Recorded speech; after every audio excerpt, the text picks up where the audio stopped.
Hello guys, നമ്മളിന്ന് ബാലരാമപുരം ശിവക്ഷേത്രത്തിൽ പോവുകയാണ്. അവിടെ ഇന്നൊരു ആറാട്ടുണ്ട്. അപ്പോൾ നമുക്ക് ഈ പെരുമഴയാണ്. ആ മഴ ഇത്തിരി തോന്നപ്പോൾ നമ്മൾ വണ്ടി തിരിച്ചതാണ്. നമുക്കിനി അവിടെ എത്തിയിട്ട് കാണാം. നമ്മളവിടെ എത്തിയപ്പോഴത്തേക്ക് ആറാട്ടം തുടങ്ങിയില്ല, ഒന്നും തുടങ്ങിയില്ല. ഒരു വീട്ടിലെത്തിയപ്പോൾ ആനയെ അവിടെ കുളിപ്പിക്കാൻ വേണ്ടി നിർത്തിയിരിക്കുന്നതേ ഉള്ളൂ. ഗൈസ്, ഇത് നമ്മുടെ മലയൻകീഴിലുള്ള ശ്രീ വല്ലഭൻ എന്ന് പറയുന്ന കൊമ്പനാണ് കേട്ടോ. ഇവൻ ഭയങ്കര കുറുമ്പനാണ്. ഇപ്പം നമ്മുടെ മൂന്നാം പാപ്പൻ ആനയുടെ മുകളിൽ കയറിയിട്ട് നെറ്റിപ്പട്ടവും കാര്യങ്ങളൊക്കെ ഇട്ട് അണിയിച്ചൊരുക്കാൻ വേണ്ടി തയ്യാറെടുക്കുകയാണ്. അതല്ലാതെ ഗൈസ്, എനിക്ക് ഈ വീഡിയോ കുറേ വീഡിയോസൊന്നും എനിക്ക് എടുക്കാൻ പറ്റില്ല. ഫോൺ അപ്പോഴത്തേക്ക് സ്വിച്ച് ഓഫ് ആയിപ്പോയി.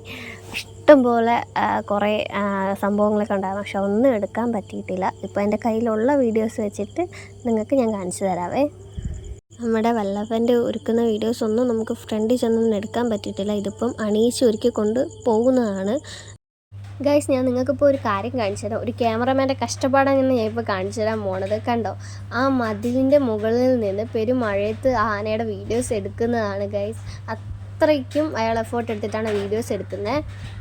ഗൈസ്, ഇതെൻ്റെ ലൈഫിലത്തെ ആദ്യത്തെ എക്സ്പീരിയൻസ് ആണ്. കാരണം ഈ ആനയെ നേരിട്ട് അണിയിച്ചൊരുക്കുന്നത് കാണാനും ആനയുടെ മുകളിൽ നമ്മൾ തിടമ്പെടുത്ത് വെക്കുന്നത് കാണാനായിരുന്നു. ഇതെല്ലാം എൻ്റെ ലൈഫിലെ ആദ്യത്തെ എക്സ്പീരിയൻസ് ആണ്. ഘോഷയാത്രയ്ക്ക് പോകുമ്പോൾ കാണുന്നത് വേറൊരു ലെവൽ. ഇതാണ് പറയാൻ പറ്റത്തില്ല. ഇതിനെ കാണുമ്പോൾ നമുക്ക് മനസ്സിൽ ഭയങ്കര ഒരു സന്തോഷമായിരിക്കും. നിങ്ങളാരെങ്കിലും നേരിട്ട് കണ്ടിട്ടുണ്ടെങ്കിൽ നിങ്ങൾ തീർച്ചയായിട്ടും കമൻറ്റ് ചെയ്യണം കേട്ടോ. അപ്പോൾ ഓക്കെ, അടുത്തൊരു വീഡിയോ ആയിട്ട് വരുന്നതായിരിക്കും. ബൈ.